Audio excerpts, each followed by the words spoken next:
Principe biblique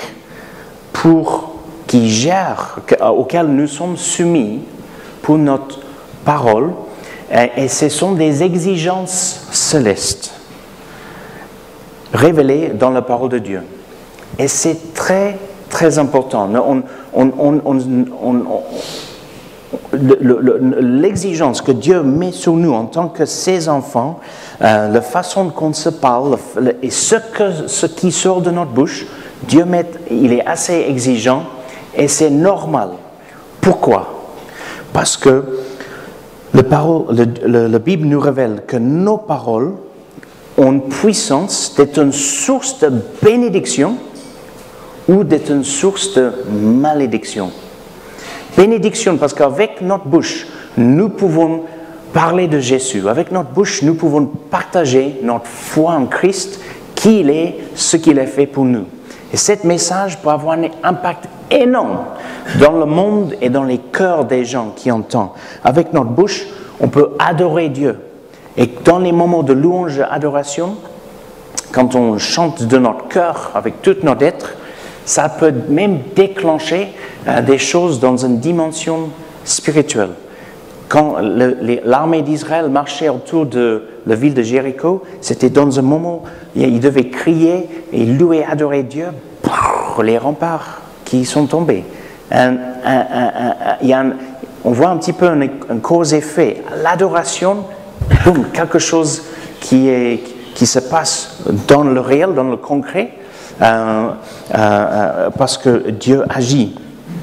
Avec notre bouche, nous pouvons exprimer par les dons du Saint-Esprit, paroles d'encouragement, paroles de connaissance, paroles de sagesse, paroles prophétiques, qui peut être une grande source d'édification, une grande source d'encouragement et bénédiction pour des personnes. Ça peut même changer le cap de l'orientation de notre vie. Combien de fois, si vous pensez à votre vie, vous avez devant vous une décision, vous cherchez la face de Dieu. Seigneur, quelle est ta volonté pour ma vie? Vous sentez, vous avez une réponse et après quelqu'un vous donne une parole prophétique qui confirme ce que vous sentez déjà dans votre cœur. Et voilà, vous prenez ce travail, vous allez travailler dans telle ville ou telle entreprise et ça change la trajectoire de notre vie et on est dans la paix parce que nous sommes dans la volonté de Dieu. Mais ça peut être aussi une source de malédiction. Mais avec nos paroles, on peut casser des gens dans le sens figuré. Vous savez, des fois, on voit les jeunes dire « casser hein? ». Mais aussi, ça peut casser dans le sens littéral. On dit littéral, sens vrai. Ça peut casser des choses, démolir. Ça peut briser des cœurs, des esprits, ça peut décourager. Il y a une puissance dans notre parole. Il y a des exigences bibliques auxquelles on doit être soumis. Et j'en prêche parce que je pense que c'est très important pour nous en tant qu'Église, pour notre futur et pour ce que Dieu veut faire parmi nous dans le futur. Et quand j'ai entendu la façon que Stéphane présentait le CNC dimanche dernier, c'était juste une confirmation pour moi de ce qui était déjà dans mon cœur. Deux textes juste rapides de Proverbes chapitre 15. Proverbes 15, verset 4.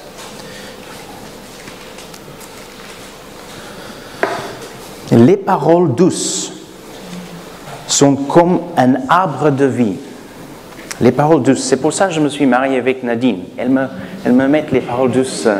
Hein? C'est pour ça, c'est ça le mariage, n'est-ce pas? Les paroles douces. Elle n'est pas là, donc je peux me permettre. Elle est en haut.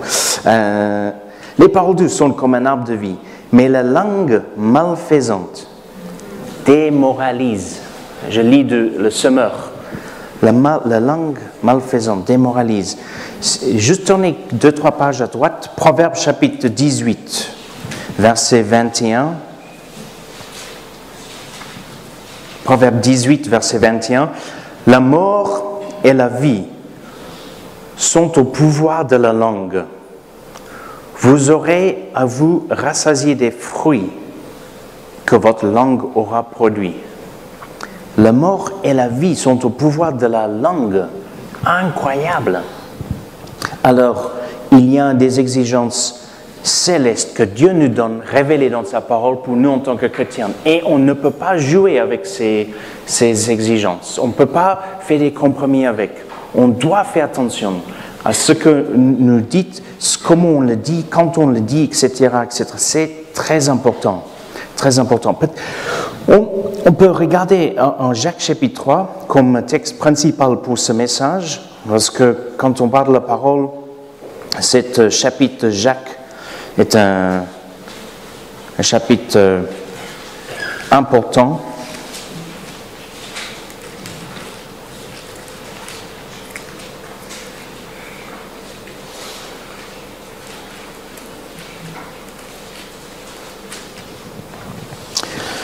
Donc de verset 5. Il en va de même pour la langue. C'est un petit organe, mais elle se vante de grandes choses. Il suffit-il pas d'un petit feu, ne suffit-il d'un petit feu pour incendier une vaste forêt? La langue aussi est un feu. C'est tout un monde de mal. Elle est là, parmi les autres organes de notre corps, et contamine notre être tout entière. Allumée au feu de l'enfer, elle enflamme toute notre existence.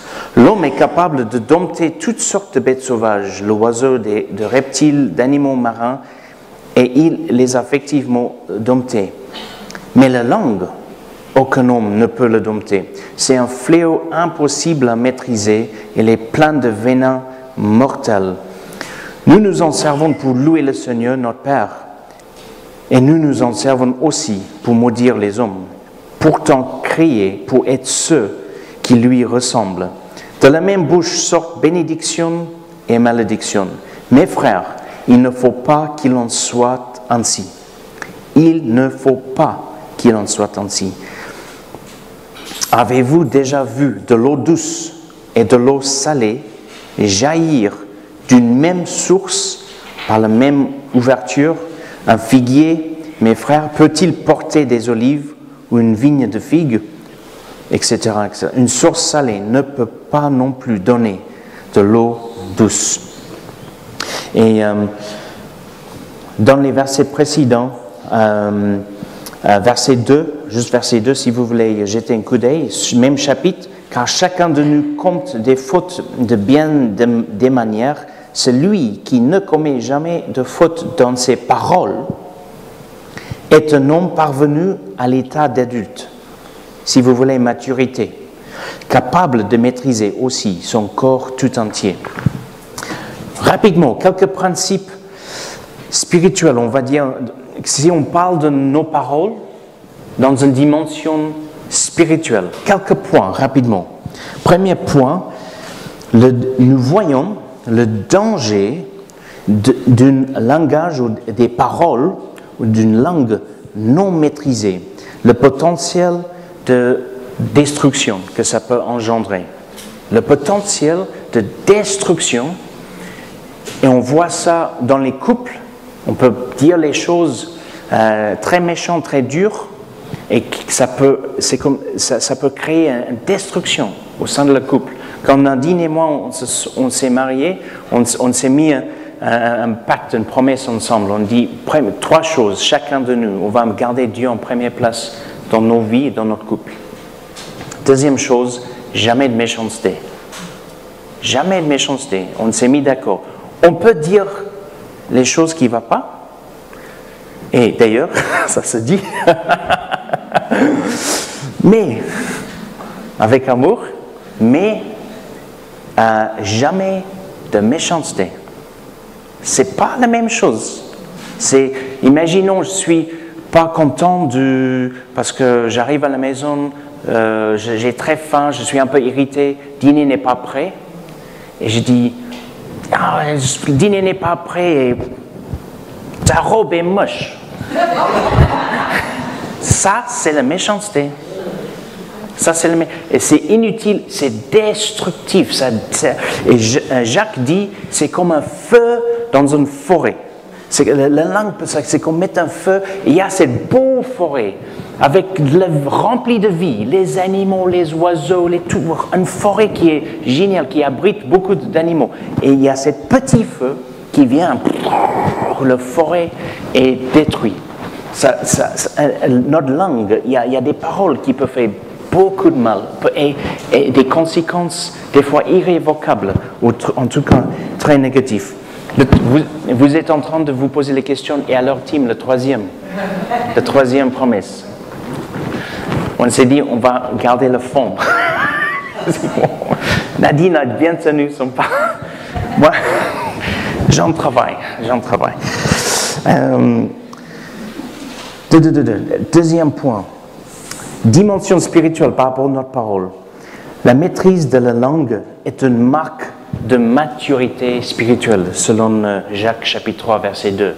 C'est un signe d'une maturité spirituelle. Et des fois, je ne parle pas d'ici, d'ailleurs, pour être honnête, des fois ça arrive. Dans les 7 ans, bientôt 8 ans qu'on était là, il y avait des moments, mais des fois avec d'autres chrétiens en dehors de l'Église, mais aussi en grandissant en Afrique du Sud, quand j'ai entendu la conversation des gens, quand j'ai entendu les choses qui sont sorties de la bouche des croyants, des enfants de Dieu, on voit une immaturité spirituelle. Même si la personne était en marché avec Dieu depuis 10 ans, 15 ans, 20 ans, 30 ans, des fois il y a des choses qui sont dites qui ne devraient pas être dites et qui se dévoilent. Une immaturité, un manque de maturité spirituelle. Vous voulez savoir ce qu'il y a dans le cœur de quelqu'un? Il suffit d'écouter ce qui sort de leur bouche. Pas une fois. Prenez un temps d'écouter ce qui sort de leur bouche et vous allez voir ce qu'il y a dans le cœur. Parce qu'il faut déjà qu'on pense ce qu'on dit. Troisième point, rapidement, nos paroles ont une valeur éternelle. On ne le pense pas parce que si j'ai un anneau d'or, ça se dit un anneau d'or, on peut voir dans le passé la valeur de l'or. La valeur de l'or aujourd'hui, on verra la valeur de l'or dans le futur. Il y a une valeur. Mais c'est quelque chose qu'on peut toucher, on peut peser, on peut le regarder. Nos paroles sont invisibles. On les prononce, vous les entendez, et après, on ne les touche plus. On ne les voit pas, c'est pas un objet physique. Mais ils ont une valeur éternelle quand même. Regardez avec moi Matthieu chapitre 12. Matthieu chapitre 12. Ce que Jésus dit par rapport à la parole. Matthieu 12, verset 36.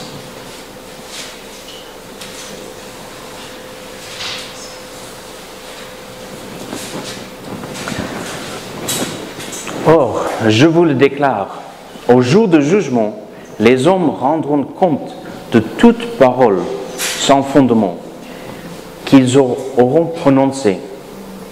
En effet, c'est en fonction de tes propres paroles que tu seras déclaré juste ou que tu seras condamné.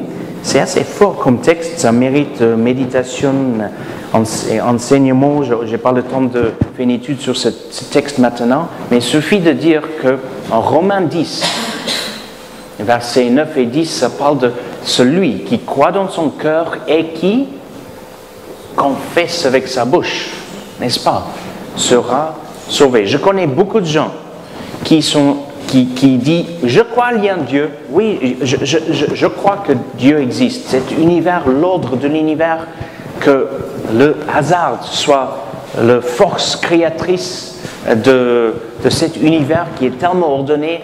Là, c'est un peu trop long pour moi. Donc, moi, je crois qu'il y a un Dieu, mais ça s'arrête là. Si on dit « Et alors Jésus ?» Non, c'est pas pour moi. Ils ne confessent pas Jésus en tant que sauveur et Seigneur avec leur bouche. Et ce que Jésus dit là, c'est on sera condamné ou justifié par la parole de notre bouche. Et c'est pas juste de croire dans notre cœur, c'est aussi d'avoir le courage, la conviction de déclarer avec notre bouche, Jésus est mon sauveur. Donc nos paroles ont une valeur éternelle. Quatrième point, ce qui sort de notre bouche peut nous souillir. On n'a pas le temps de regarder, mais si vous prenez des notes, Matthieu chapitre 15, versets 7 à 10, et dans ce texte, les pharisiens veulent critiquer Jésus. Ils disent, pourquoi vos disciples, ils ne lavent pas leurs mains avant de manger? L'explication, les pharisiens ont introduit une tradition, pas la loi de Moïse, ce n'était pas donné par Dieu, une tradition de laver les mains d'une certaine façon. Si je me souviens correctement, les explications, c'est que l'eau doit tomber comme ça, et tout un processus qui avait, peut-être au début, il y avait une bonne idée derrière tout ça, mais en tout cas, peu importe. Ce qui compte, c'est que les pharisiens étaient très attachés à cette tradition qui n'était pas dans la loi de Moïse. Ils ont élevé cette tradition au même niveau de la loi de Moïse. C'est-à-dire, pour eux, c'était presque inspiré de Dieu. Et Jésus leur dit, c'est pas ce qui sort, pardon, c'est pas ce qui rentre, excuse-moi, c'est pas ce qui rentre par la bouche qui nous souille, c'est ce qui sort de notre bouche qui nous souille. C'est l'impact spirituel sur notre âme, sur notre vie, c'est ce qui sort de notre bouche, parce que ça reflète nos valeurs, ça reflète nos convictions, ça reflète ce qu'on pense et ce que nous croyons. Et Jésus, qui montre que de mettre les tabous sur les nourritures, il ne faut pas manger ça, il faut manger ça, c'était pas ça l'évangile, c'était pas ça la bonne nouvelle, c'était Jésus, ce qui sort de notre bouche. Matthieu 15. Cinquième point, concernant la calomnie, la médisance, la Bible est claire. Et moi, je voudrais même dire qu'en regardant les Écritures, je pense que Dieu déteste un tel comportement. Regardez rapidement Romains, chapitre 1. On voit plusieurs textes ensemble, parce qu'on regarde les principes bibliques pour la parole. Romains, chapitre 1, verset 29.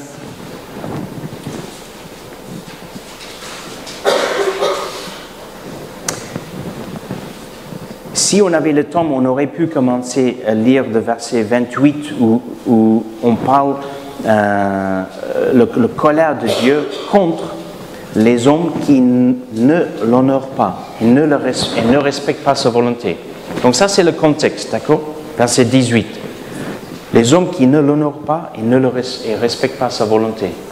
Et en restant dans ce contexte, verset 29, ils accumulent toutes sortes d'injustices et de méchanceté, d'envie et de vices. Ils sont pleins de jalousie, de meurtre, de querelles, de trahison, de perversité. Ce sont des médisants, des calomniateurs, les ennemis de Dieu, arrogants, orgueilleux, fanfarons, ingénieux à faire le mal. Ils manquent à leur devoir envers leurs parents. Juste en parenthèse, Dieu, ce n'est pas lié au sujet de ce matin, mais ils manquent à leur devoir envers leurs parents. Dieu met une grande importance sur notre comportement avec nos parents.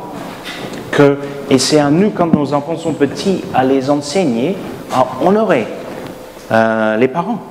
Et des fois, j'entends, il y avait des moments, c'est pas souvent, mais des fois, Peter va dire quelque chose. J'entends, il est dans la cuisine, je travaille au bureau, j'entends dans la cuisine, Peter dit quelque chose à Nadine, et les paroles en soi, rien de mauvais, mais c'était le ton de la voix. Je dis, Peter, viens ici. Je lui explique, tu ne parles pas à maman comme ça, et tu vas lui présenter tes excuses. Et il va dire, excuse-moi, et c'est important, parce que si nous ne donnons pas à nos enfants cette valeur d'honorer leurs parents quand ils sont petits, quel exemple on leur donne, comment ils vont honorer Dieu plus tard, quand il s'agit de marcher dans la justice ou marcher dans le péché? Si déjà les enfants peuvent nous dire, non, va ranger tes chaussures, non, je ne fais pas.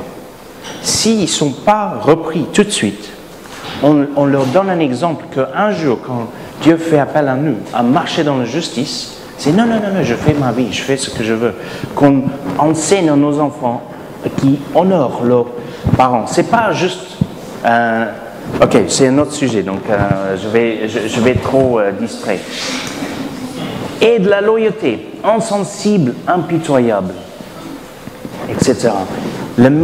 Est-ce que vous avez vu comment la calomnie et la médisance est dans cette catégorie des choses que Dieu n'aime pas? Merci Seigneur, ce n'est pas un souci dans cette assemblée. Gloire à Dieu. Honnêtement, c'est pas du tout. C'est juste pour que nous soyons conscients qu'il y a des principes bibliques révélés de Dieu pour nous qui mettent en place les limites par rapport à ce qu'on peut dire et ne pas dire.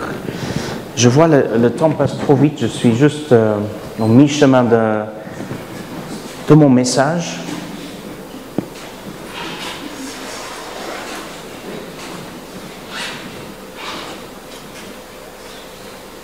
Ok, un point et je vais directement à ma conclusion, d'accord? Ok, un petit point. Nos paroles ont un impact émotionnel. Nos paroles ont un impact émotionnel sur nos émotions. Et il y a ces textes en Proverbes que je vais lire pour vous. Proverbe 12, verset 18. Les paroles des bavards blessent comme des coups d'épée, tandis que le langage des sages est comme un baume qui guérit.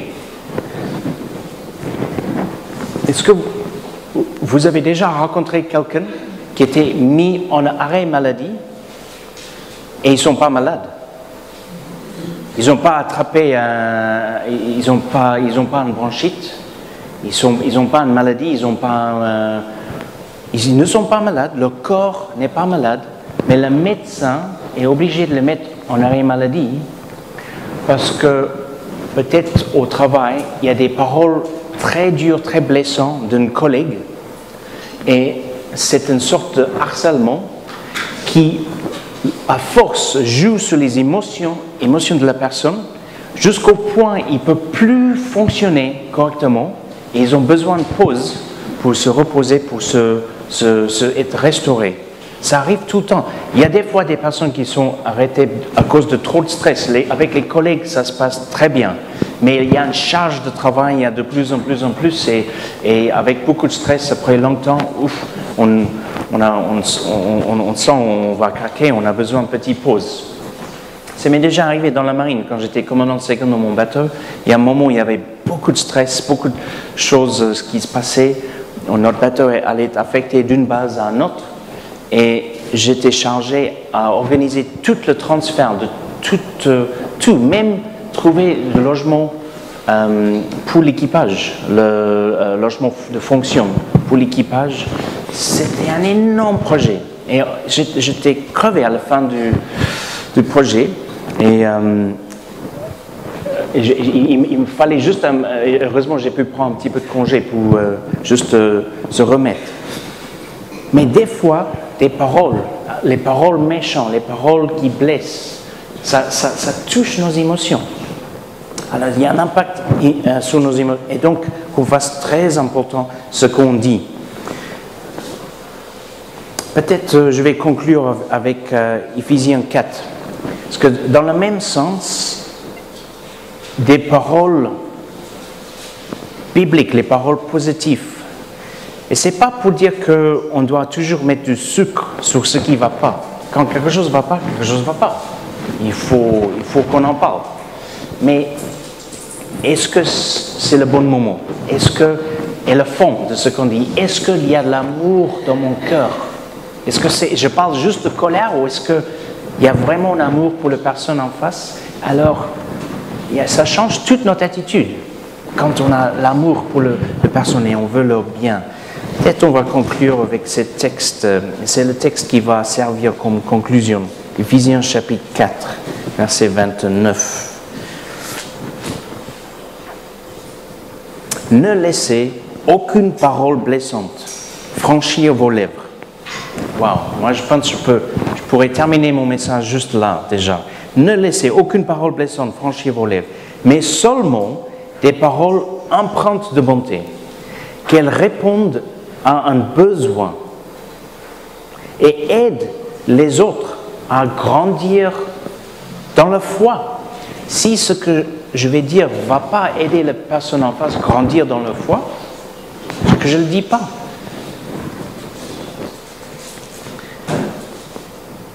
J'étais où? Ainsi, elles feront du bien à ceux qui vous entendent. Des fois, il y a des personnes qui disent des choses et ils ne sont pas sensibles à ceux qui entendent, ceux qui sont autour. Nadine et moi, on doit faire très attention quand on parle de quelque chose qui touche l'Église et c'est de nature confidentielle. Si nos enfants sont là, on ne doit plus en parler parce que ça ne les concerne pas. Et émotionnellement, ils ne sont pas assez matures pour comprendre. Et même s'ils étaient assez matures, ça ne les regarde pas. Donc, qu'on fasse très attention à ceux qui sont autour de nous. N'attristez pas le Saint-Esprit de Dieu, verset 30. Par cet esprit, Dieu vous a marqué de son sceau comme sa propriété pour le jour de la délivrance finale. Amertume, irritation, colère, éclat de voix. Est-ce que ça arrive que vous faites un éclat de voix? Je n'ai plus fait plus rien dans cette église. Et s'il y a un visiteur qui vous entend, et s'il y a des enfants qui vous entendent, et l'impact que ça peut avoir sur leur foi, c'est facile. Hein? Tim, tu joues, pourquoi tu joues la guitare comme ça? Je ne vais plus jamais jouer la guitare. Éclat de voix. Non. J'adresse ça d'une façon franche et honnête, parce que on peut tous tomber dans cette piège, mais la Bible nous donne les principes pour qu'on veille contre ça, pour que nous, en tant qu'Église, on soit un édifice fort pour la gloire de Dieu. Amen. C'est vraiment le cœur de ce message. Amertume, irritation, colère, éclat de voix, insulte. Faites disparaître tout cela du milieu de vous, ainsi que toute forme de méchanceté. Soyez bons et compréhensifs les uns envers les autres. Pardonnez-vous réciproquement, comme Dieu vous a pardonné en Christ. Ça, voilà, c'est la conclusion. Prions. Je vous invite à vous lever et on va prier ensemble.